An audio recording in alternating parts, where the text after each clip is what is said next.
ex-racist people of Reddit. What changed your views? Brother was racist. We both love science fiction. One time he was talking about all the cool races in the Star Wars and Star Trek and Mass Effect universes, how creative Lucas and Roddenberry were. He talked about how great it would be to be among those races as a human and acquaint yourself with alien cultures and people and mythology. I said you can't even mingle with the other races on your home planet. Maybe it was the weed. But what I said had some effect on him. He's very noticeably more tolerant and curious about other people's now. I think he realized that his previous philosophies were not in line with those of the Federation. Good for him. Me, but my best friend's parents. They told her not to touch me because she would get my skin disease. I'm a brownie, and at the time we met, I was 12.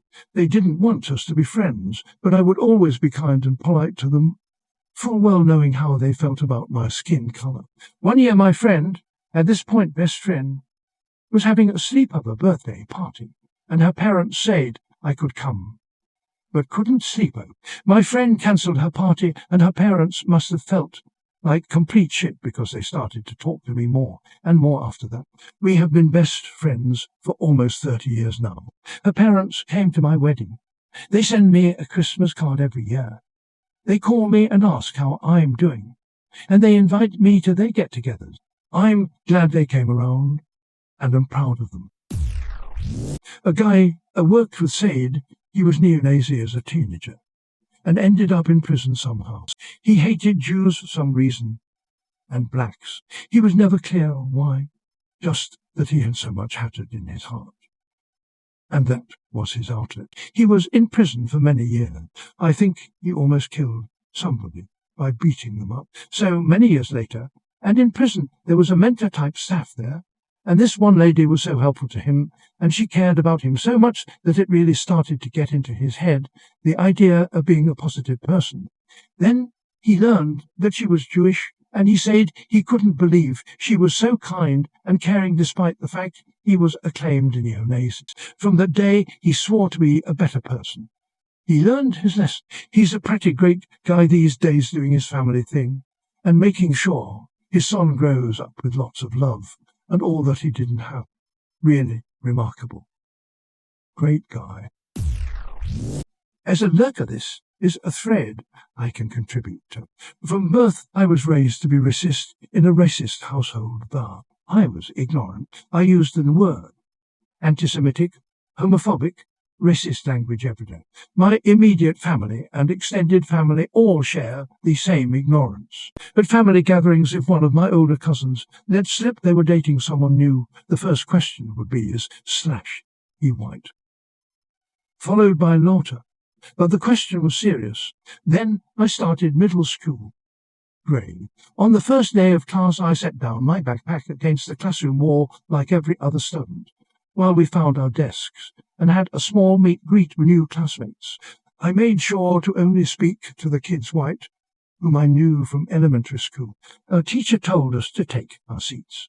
I'm 42 years old, and I remember this like it was yesterday. I picked up my backpack, found my desk. Before I could open my bag, the girl behind me told me she liked my earrings. Her mum wouldn't let her get her ears pierced until high school. Then I heard another voice from further behind me say, "Kay, this isn't my backpack." The backpack sitting on this girl's desk was identical to the one sitting next to my desk. We both opened our backpacks and realized we'd grabbed the wrong bag. Internally, I rolled my eyes in disgust.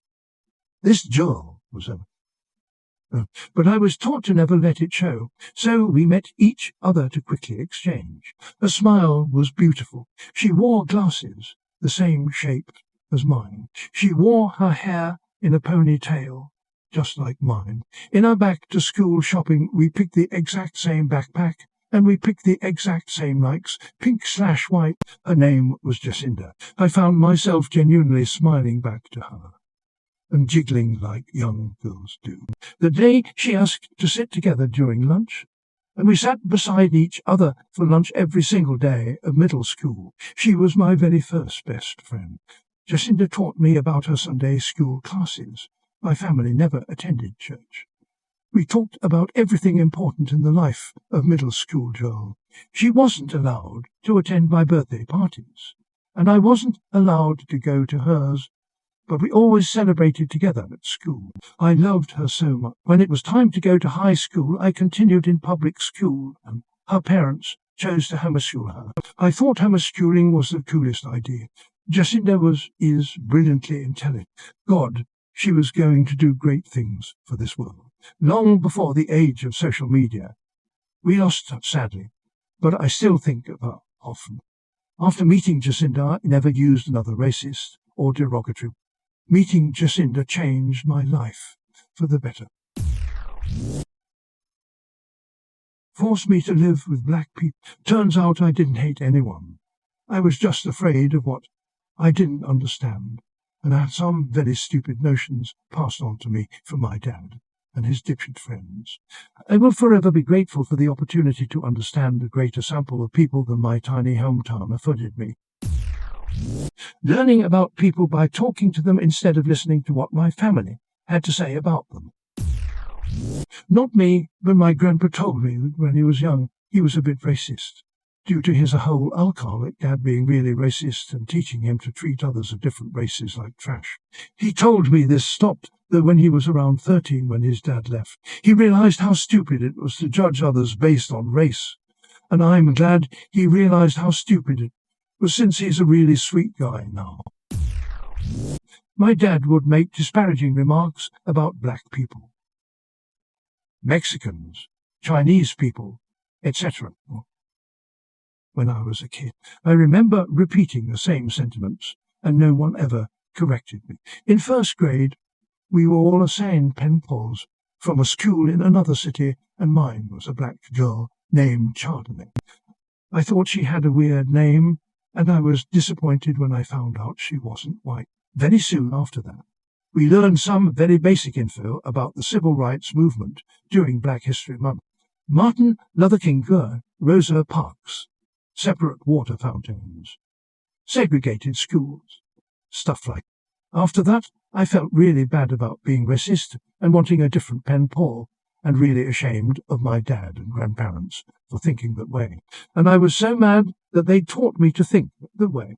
After that, I was really happy to have the opportunity to write to my pen pal and get to know her better. I'm so thankful that my school started teaching us about racism early. It's scary to think how I could have ended up if those sentiments had gone unchecked. My grandma grew up in Virginia in the 1900s. Being racist is just the default set. Nana loved her family more than anything, so at one point in the late 1980s, she met her first not 100% white grandkid and discovered she still loved. She made astounding late life progress accepting that darker skin toned people were not only people, but family, friends, and welcome in her house. I didn't realize I was racist and being raised in a racist household until 4th grade. I was in a group project having to give a presentation to the class. My group was me and 2 black girls. My parents hated black women, black people in general, but especially black women, as they both watch tennis. You can guess all the shit they said about the Williams sisters. Meanwhile, I was standing there watching my group mates talk. They were just as good, if not better, than me. They're talking in the class, or understanding the material, or anything really. I can still see that moment where the class fades away in my mind, and one of my group mates is talking to the class where I realize the fundamental truth. My parents were wrong. It still makes me sad thinking about stuff I remember saying as a kid, regurgitating things I heard my parents or relatives say. But in my experience, as I have gotten older, is the one way to combat racism is to bring people into the same room. When people have shared experiences, that sense of otherness fades away. Of course, in 2021, and the internet bring what is, it's really easy for people to hide in their own corners of the internet. But I'm thankful for that experience in 4th grade. I got in trouble a lot over the years for getting mad when family would throw around the word or lock their doors when they saw black people. But I knew I was right, and in the decades that have passed, nothing has tarnished or taken away that childhood lesson.